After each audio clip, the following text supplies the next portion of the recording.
Welcome to CourtVision with So Pretty Tony, where game meets culture and confidence meets competition. And within all that, we have the inside scoop on locker room dramas and issues, game recaps, highlights of certain individual players, and also the rising of new stars, the challenges that they bring, and what and how, I'll say what and how they will fare moving forward into the NCAA rounds throughout this season. Now, we know that one of my favorite teams and the team that is mainly what I'm going to talk about, but I am going to recap quite a few different teams. But this one, of course, will be one of the most, and that's LSU. But before we get into that LSU versus Charlotte game, let's take a brief moment.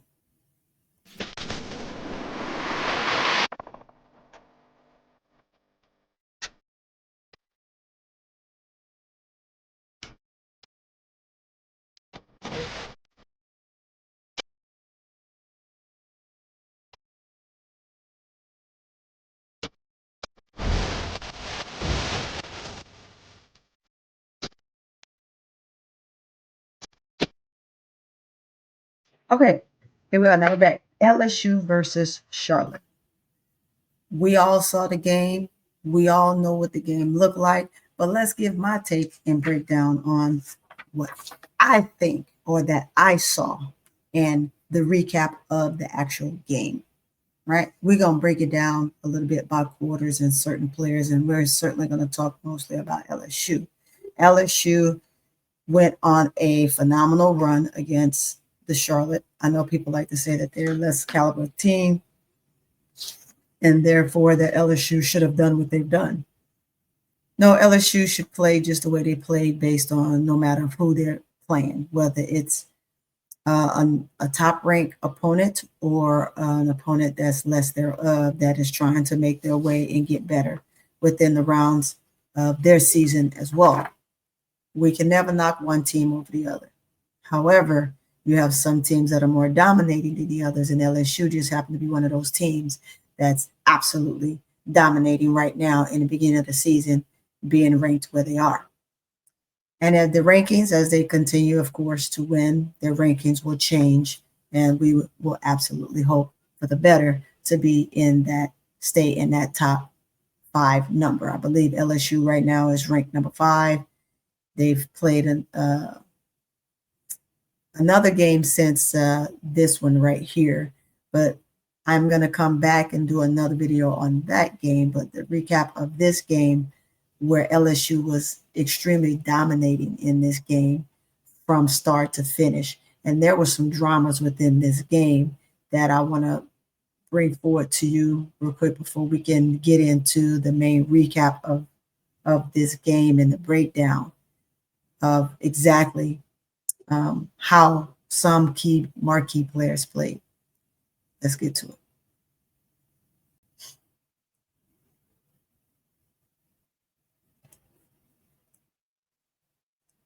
Mm-hmm. So I have to kind of get to the video real quick. Let's get up here. Now this is Kim Mulkey's piece on why. So if you saw the game, and just a recap, if you haven't, a few of the players received technicals throughout the game, and they received the technicals throughout this game based on the fact of some stuff that was said by the Charlotte team prior to playing LSU, which I thought was just a crazy move. Yes, we all say things and do things and get involved in the hype of where we want the game to be and how we feel that we're going to perform within this game that we're getting ready to play. And so we tend to say things. But so one of the players on the other team made a statement. And with that statement was boldly brought out, and LSU happened to see exactly what was said and on social media. You know, we all know that social media could be such dramatous, right? And so when talking about that, I'm gonna just show you a little bit of what Kim Mulkey said about why some of her players got the technicals that they got and why she didn't make such a huge stint about it, which typically normally she would blow a gasket. Kim Mulkey typically would blow a gasket in a situation like this. So let's just pull this up for you. I know I tend to pull up a minute. Here we go.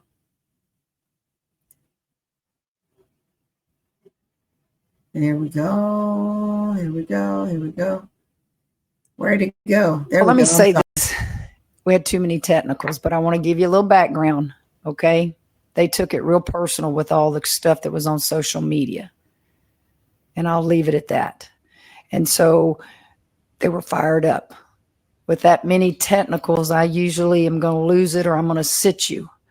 But it was bulletin board material and it fired them up. And that was too many technicals. If you're going to play great teams, you can't have that. But I wasn't surprised. So let me say this. So as you can see, 3 players received technicals on LSU. You had, first off, Michaela Williams, but Michaela and the other young lady on the other team, Nichols, number 2, they were kind of going back at it, John, because Nichols happened to be one of the players, as you can see in the video, the shorter one, that made the, part of the video, and that kind of wanted to make sure that LSU understood why she said what she said and why was it important that she said what she said, but it should never be the case. Should never be the case, right? However, Michaela, in my opinion, watching the game is just playing in the heat of the moment, playing the game. And then they're kind of drawing back and forth, and that's a part of the game. Those are some things that typically happen within the game, and sometimes I think refs can be a little bit sensitive, and sometimes I know that they're trying to get control of the game and not allow it to get out of hand, basically that they know some of the things that have happened. Now, Michaela Williams is one of the dynasties for LSU. She's a phenomenal player. She's that sleeper player that people will talk about when they see LSU, but is she just a huge household name that a lot of people would say, oh, Michaela Williams. For me, yes, because I've gotten to see her play. I've gotten to watch her from her freshman year up until now, which is her junior year in college. And she has one more year to give Kim Mulkey to absolutely be the driving force and the leader for where this team is at this point.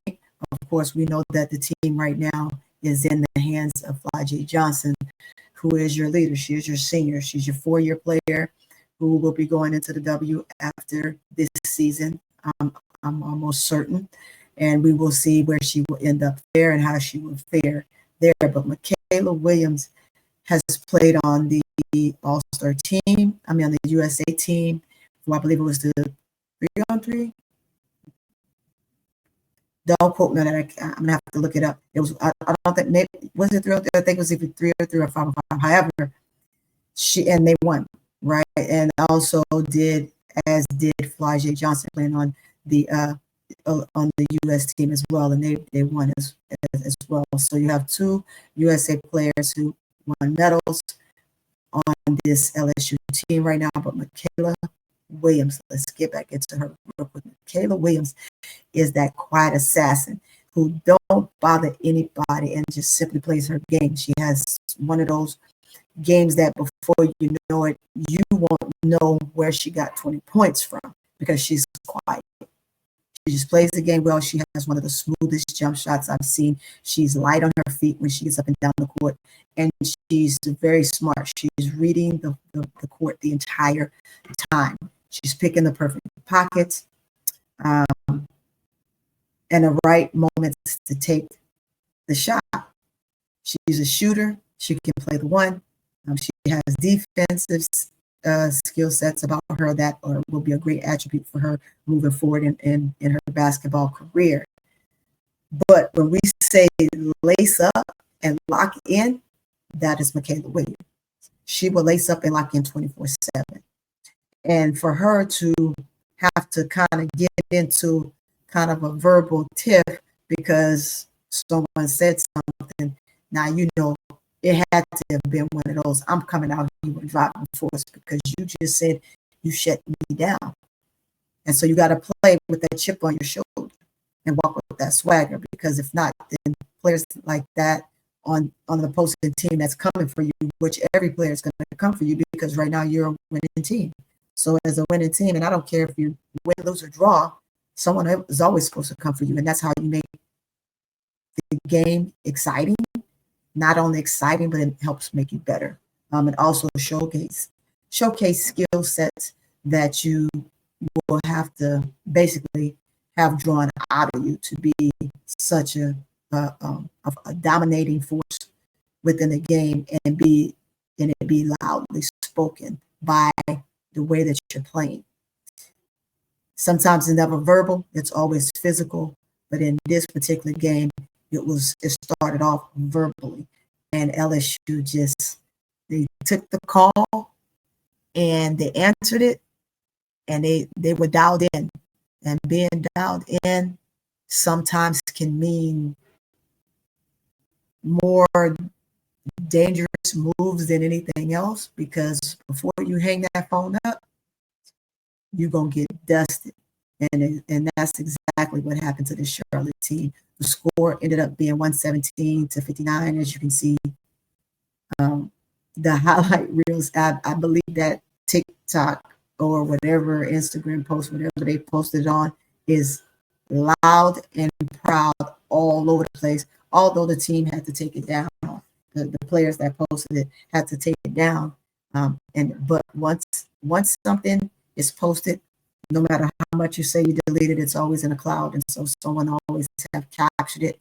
If not that moment, can always go back and refine it. They're gonna learn, man. They're gonna learn that stuff like that never goes away, no matter how you try and place it. But that was one of the technical fouls. The second technical foul was done in the second quarter with Bella Hines. Bella Hines shot the three ball. She made the three, and she come down and she did this to the crowd. She said she was pointing at the stands at the crowd, but it was also gesture. Kind of seemed like, if you look at it, it looks like it was directly to the team. It could have been to the team, could not have been to the team. So either way you call it, she did it. She got the technical.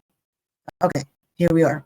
Bella Hines, one of the most exciting players that's new to this team as a freshman, coming in dominating. Man, she's good. She's talented, as are all of this high freshman class. This is like one of the number one recruiting classes, and LSU ended up with the best of the best. There are some teams that have outstanding rookies as well, and I would love to follow all of them. I know that this audience have to kind of understand where I'm going to be coming from on this channel, and this channel is to talk about NCAA basketball right now, because the WNBA season is over. When that season is in, I will talk about WNBA season and their players and the teams in there.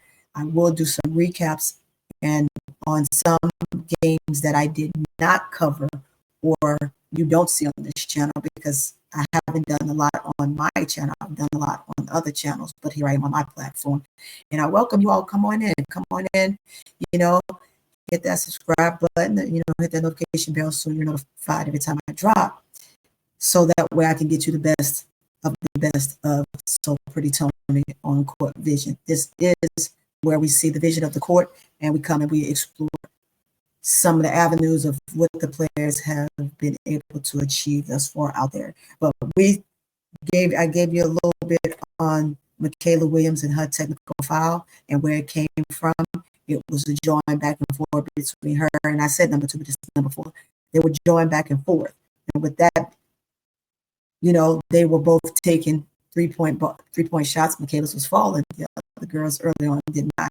Now, however, Nichols ended up from Charlotte ended up, I believe, with 27 points this particular game, and most of those bulk of those points came within that fourth quarter when it seemed like LSU let up a little bit and did a lot more substituting than normal than Kim Mulkey typically like to do, and especially when we're going 5 in, 5 out. And in that quarter, I think she did 5 in, 5 out, and then she did a couple at a time just to get the more rotations. And these games like this, you want to take these type of games and you want to make sure that you're getting the best out of all your players. So all your bench players, all of her bench players has played within these first few games, beginning of this season. That is not to guarantee that will happen for the remainder of the season, but it's good to see where they are. Check and let them get their feet wet, play against some competition. Those that are freshmen get their feet wet in the NCAA, and be prepared for bigger and better games to come that is going to challenge them along the way. But in that first quarter, you also had Kovar. Kovar did not get the technical, but Kovar was such a dominating force on the boards. She had 5 boards in the early part of the first quarter before she was subbed out. So that was quick because it's like one group played this half, the other 5 played this half of the quarter. And so the mix and matching of players that weren't in foul trouble, they all got an opportunity to play. So she had major boards. She scored, of course, but had major boards. But for Leisure, for Wiley, also with Michaela, she also knocked down three major threes. And I mean, she had that. She scored a couple of mid jumpers too. But the key point was the threes, and that caused her to get the technical after doing what she did. And then the player said what she said, and now here we are. She got a technical because it's never the first person that does something will never be the one that get caught. It's always going to be the one that's trying to defend themselves and not the bully. So it's the bully getting charged for what the bully person that's a bully did. So, and I probably worded it a little bit better, but Malaysia for Wiley came in the game. She came in with the second squad coming in. Second 5. I don't want to say squad because the rotation, of course, is going to change as the competition gets steeper. The rotations, I'm sure, for Mocha is going to change. You have the bulk of who your starters are, but there is an opportunity for Malaysia and Richard to be able to switch out. Richard is the point guard. She does a great job. Bella Hines is doing a fantastic job. And to me, it doesn't matter who comes off the bench because they're all a dominating force right now for what we see in the early on portion of LSU. But for Wiley came in the game, and for Wiley knocked down 2 major threes. She got a couple steals, and she had a bucket to the cup. We're going to the second half, and that first quarter the score was 12-36 at the end of the first quarter. Then you get into the second quarter, and that let's get to that score. That score ended up being 17-62, and that's the half. 17-62. And in that second quarter, I got my notes in that second quarter, we had Kovar, who finished off with another 3 rebounds. And she was close. I think she was like 1 away or maybe 2 away from having double-digit rebounds on top of having a nice block shot. I mean, if she could have sent it into next week, I'm sure she would have. But however, she got the nice block. Flagey, I didn't get to really recap her in the first quarter, but she did. I think she had 5 in the first, and then she turned around and she had she got the bulk of her other points in the second because she ended up knocking down a 3-pointer, and then she had 3 fouls. So that kind of also took her out of the realm of the game of the second quarter because she had 3. And sometimes when you're not playing caliber teams, top teams, I don't want to say caliber teams because I'm never going to be disrespectful to the team. But when you get to the point where you're playing a team that isn't on your level at this time, you will do silly things like get in foul trouble, stuff like that. And it's all about hustle play. So I can't charge her up for that at all. But Kayla Williams came in and hit another 3 in that quarter, and for Wiley hit a couple of 3 balls herself. She hit 2 of them, plus going to the cup and getting done what she got done. Bella Hines also, like I told you, the second quarter, Bella Hines made the 3, and she did this number, and that caused her to get a technical because, of course, it's considered taunting, and we don't want to do that. The coaches were on the Charlotte team was not pleased. So, of course, as they're getting ready to jump up and say that they're not pleased, Bella Hines already getting the technical. So that was technical too. We get off into the third quarter, and in that third quarter, the score was 34-90, and we had Michaela Williams just again dominating for us, killing it in the paint, smooth, sharp jumpers, elbows, and just doing her thing, and also giving great assists to other players. And then Kovar, another rebound. She finally gets that other rebound, gets her, I think it was number 10, if I'm not to be mistaken. That made number 10 for her. But that right there, those boards, is going to help her. But Joyner, I got to see some things out of Joyner that I just didn't see in a couple. And I want to say as in the second game. First game, I got to see her play extremely well, and then the second game, she kind of seemed like she was out of place and didn't fit. But every last one of these players fit extremely well. Sometimes you can get into your own head, and I don't want to say that was her case, but nevertheless, she turned it around, and she did her thing in this game, and hopefully will be doing so moving forward. But she also had double figures along with Kovar getting it done. And so watching her, I want to see more. You tell me, put it, write a comment in the comment section and let me know what you think about Joyner and even being on LSU in the position in the role and what she's playing, or if you feel that where she is, she's getting better, or does she need to have more assistance on getting herself together down there in the paint by the post player coach. But back to the second quarter, for Wiley hit another couple threes.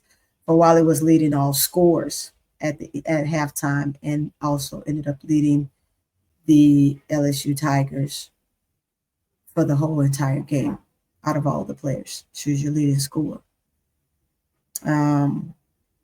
Flage's, okay, she got her third foul. She sat, and then Williams did her thing all across the board.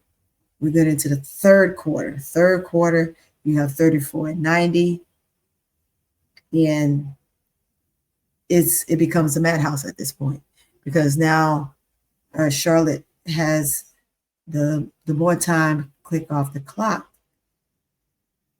less time for them to do what they need to do to try to close that bridge, that gap that they have, that the momentum of LSU has placed upon them and getting it done. Last but not least, we have the fourth quarter, and we only have, because there was so many substitution, we have Knox. Knox is the other freshman post player. You have Knox playing down there and Johnson playing down there, down low, and they're doing a great job. I'm not going to say they're doing a good job. They're doing a great job. They're freshmen, and they're just balling out of control, and that's all you can ask, because when you're a freshman, there's no care in the world. Of course, you're hoping that you get to stay on the team. You're hoping that you have an opportunity to do some things and showcase, but sometimes that's not the case. And in this point, it's not the case. But Knox did a great job. Knox, and I brought her up because she is the last player on LSU team to get a technical. Yeah. had a nice block, and then stood over the girl and kind of mean mugged her a little bit. And because the intensity of this game was so high with what was said by the opposing team for Charlotte, then it just kind of put everyone else on damper because everybody was on notice to do what they needed to do. However, Knox blocked the shot and stood over, and you don't want to do that in the fourth quarter when the clock has pretty much wind down and you were killing this team. But it was a great basketball game, and I'm hoping to see more, be more excited, more in tune with LSU. And let's just go over some more of the box scores for the other players that I simply just did not have up. I'm sorry, let me take that down. And let's get to this, changes to the wrong one. Let's get to the stats here. So with the stats we have here, we have Charlotte Nicholson. Nicholson ended up, she had, where is she?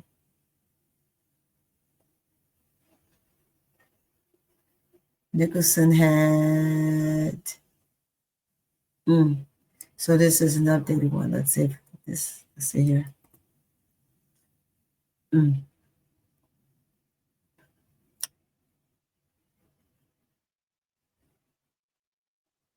Oh, so I'm sorry, that was Anderson earlier. I meant Anderson that had the 27 points.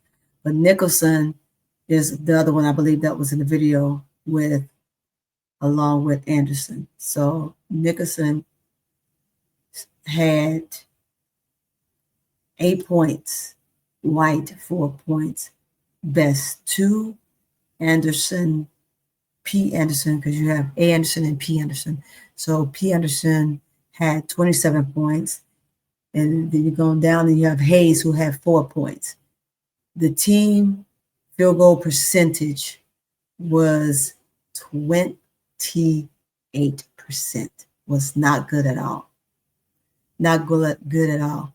I have a couple more players that have scores for them, and you have Staley who has 4 points, and Kamish who had 6 points, along with Smith, and your last and final player who had 4 points. But when you're having a field goal percentage of 28, free throw percentage of 68, that kind of kills your momentum as well. Moving right along to LSU. And for LSU had Kovar 10 points, 12 rebounds. That's why I want to show her assist. You have Johnson 10 points. You have Richards with 0. She was really trying to get on the board. Williams that have 8, which Williams will need to also capture herself a little bit better with the dynamics she's already showing, right? She has those 18 points, but with those 18 points comes responsibility. And that's going to, hopefully she will learn to be a strong leader. And I think when I'm listening to the freshman, how she's leading them, to me, that's a leader. But sometimes when you're not with your players and it's just you on this island by yourself, then you're trying to find ways to get it done. You had Johnson that had 16 points, Jokovic who had 1 point, which that's what she got from the free throw line. Knox with 10 points, Joyner with 15 points, Bonner with 2 points, Isaac with, let's see, I'm sorry, not Isaac. I was trying to say for Wiley. For Wiley, y'all know I know her name. Blur. Anyway, for Wiley had 27 points off the bench and led the Tigers, leading scorer. You have Hines that had 7, and Bergridge who has 2, along with Gilbert who has 6. Now, everybody on the LSU team scored except for Richards. Richard had such a hard time tonight for as scoring, but I'll take that. Sometimes you have one of those games where it's not your best, and it wasn't. However, she did her part defensively. So I would give it to her because she has had, she has such a great run defensively. So with that, that is the recap. Oh, and also field goal percentage for LSU was 49%. And the free throw percentage was 50%, if I remember correctly. And for the Charlotte team, they had 13% from the 3-point line and 68% from the field goal line. I'm sorry, that wasn't 50% for LSU. That was the 3-point. It's 80% from the free throw line. So, that's your scores. But let's just take another sneak peek at some of the stuff that we saw that contribute to the score and the highlights of some of the players. Let's go directly to, where is it? Was it this one? Let's get to it. So far tonight, short-handed today as well, the Lions are. Johnson add to the stage. Yeah. There we go. It's off the rim. Let's see if I can get that. When not able to go down, here comes Johnson. Late pass, layup, good. Oh, beautiful by Aliyah Collins. That's her first. We had that one. Then let's see. Let's get into this one. This caption is up. For Wiley. For Wiley for three. Got it. You see that little slick thing for Wiley did? For Wiley, was smart about it. Smacks it. Each one of her threes. Hudson at halftime. So if you watch this. She shoots it and then she takes her hand and she grazes the three up the side of her hip. Let them know three. That helped and saved her from getting a technical. So sometimes you have to be that smart player to know what to do. Because she made it a point to show three. Look at that up on her hip. That for Wiley is something else. I love it, guys. I love it. Wiley will crack me up. She would crack me up. I want to leave it there to give just a couple more highlights. Let's see. Let's get another one. Let's pull this back up. Let's get another one. Also, this was a little side joke too for Williams. My headband inspiration. Money. I think that is just the coolest. Let's see this one right here. This play right here. And I want to take the sound off so I can stop playing those sounds. And I don't want to get copyrighted. I shouldn't, but because the commentator's speaking. But here we go. Between Anderson leg. Now, Anderson is the one that was talking to trash. I was calling her Nichols, but she's not Nichols. She's Anderson. Just straight through her leg and took her to the cup. Gave her the business, y'all. Business buckets. You reach, I teach. Yes. So